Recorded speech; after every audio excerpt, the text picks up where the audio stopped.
एक लंबे समय पहले रामराजू नामक एक दूध व्यापारी रहता था। वो सूर्योदय से पहले ही उठकर उसके पास मौजूद भैंसों को घास देता था और उसके बाद उनको पीने के लिए पानी भी देता था। रामराजू की पत्नी सीता उन पशुओं को नहलाती थी। ऐसे वो दोनों एक दूसरे की सहायता करते थे। उसके बाद वो दोनों भैंसों का दूध निचोड़कर उस सारे दूध को एक बड़ी दूध की डिब्बे में भरते थे। उस दूध को शहर ले जाकर बेचता था रामराज। दिन गुजरते गए और शहर में रामराजू के ग्राहक भी कम होते गए और इसीलिए रामराजू ठान लेता है कि कुछ भी करके उसके व्यापार को पहले की तरह अच्छा बनाना होगा। अगले दिन भी वो दूध निचोड़कर शहर पहुंचता है, लेकिन उस दिन कुछ ही ग्राहक उसके पास दूध खरीदते हैं। ये देख रामराजू बहुत निराश होता है, क्योंकि उसके पास आधा दूध वैसे का वैसे ही रह गया और क्योंकि उसको वो दूध बेचना था, वो फैसला करता है कि कम से कम वो पड़ोसी गांव जाकर उस दूध को बेच दे। रास्ते में थकान के कारण वो उस पड़ोसी गांव के पास मौजूद एक पेड़ के नीचे आराम करने लगता है। ठीक वही गधों के साथ आया हनुमैया भी आराम कर रहा था। वो रामराज को देख, कौन है आप? किस गांव से हो और किस काम के लिए आए हो यहाँ? ऐसे एक के बाद एक प्रश्न पूछते ही रहता है। मैं एक दूध का व्यापारी हूँ।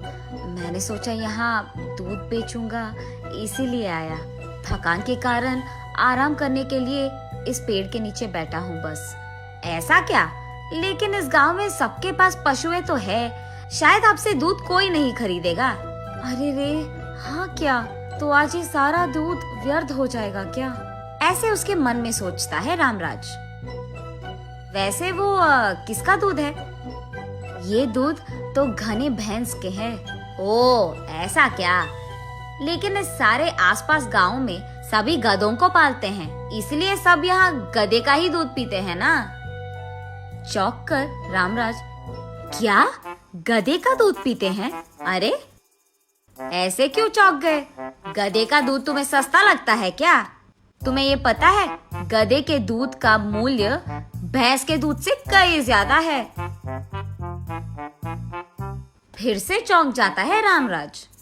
क्या शहर में गधे का दूध खरीदते हैं?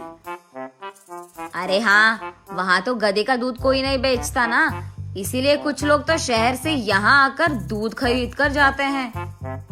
अगर जो ये आदमी कह रहा है वो सच है, तो मेरा व्यापार वापस अच्छा हो जाएगा। ये सोचकर ठीक है, तुम्हारे पास कितने गधे हैं? ऐसे पूछता है। बहुत सारे हैं। क्यों? कुछ नहीं, मैंने सोचा अगर कोई दूध देने वाले गधे हैं आपके पास तो मैं 2 खरीद लूं। अरे इतना ही ना, लेके जाओ। 2 नहीं तो 4 ले लो। ऐसे रामराजू हनुमैया के पास 2 दूध देते हुए गधों को खरीद कर घर ले जाता है। गधों को घर लाए हुए पति को देख सीता, ये क्या जी, आप गधों को घर लाए हैं? इनके साथ क्या करेंगे आप? अरे इन्हीं से तो कल से हमारे व्यापार में लाभ होगा सीता। गधों से व्यापार में लाभ कैसे आएगा जी? शहर में इनके दूध का बहुत मूल्य है, वो मुझे आज ही पता चला। गधों का दूध कौन भला खरीदेगा जी? वैसे इसका दूध कौन पीता है? भैंस और गाय के दूध से कई ज्यादा शक्ति इन गधों के दूध में है। गाय और भैंस के 1 लीटर दूध में जितना पोषक शक्ति है, गधों के 1.25 लीटर में उतना होगा। क्या ये सच है? अब ये सच हो कि गलत किसको पता, कि ही हम लोगों को बोलकर इसको बेचेंगे। ऐसे कहकर रामराज अगले दिन से गधों का दूध निचोड़कर उन्हें शहर ले जाकर, गधों का दूध बहुत अच्छा है और पोषक तत्व शक्ति भी बहुत ज्यादा है, ऐसे कहकर कम मात्रा के दूध को ज्यादा दाम में बेचता था। ऐसे कुछ ही दिनों में रामराज के व्यापार में लाभ आने लगता है। इससे पहले ज्यादा मात्रा के भैंस के दूध बेचने पर उसे कम पैसे मिलते थे, लेकिन अब गधों का दूध कम मात्रा में होने के बावजूद ज्यादा दाम में बिकता था। इसीलिए वो आए हुए उन पैसों से और गधों को खरीदकर शहर में गधे के दूध का एक दुकान स्थापित करता है रामराज। कुछ ही दिनों में उसका व्यापार बहुत अच्छा चलने लगता है और ऐसे ही रामराज का जायदाद भी बढ़ने लगता है। रामराज की बुद्धि देख उसकी पत्नी सीता बहुत खुश होती है।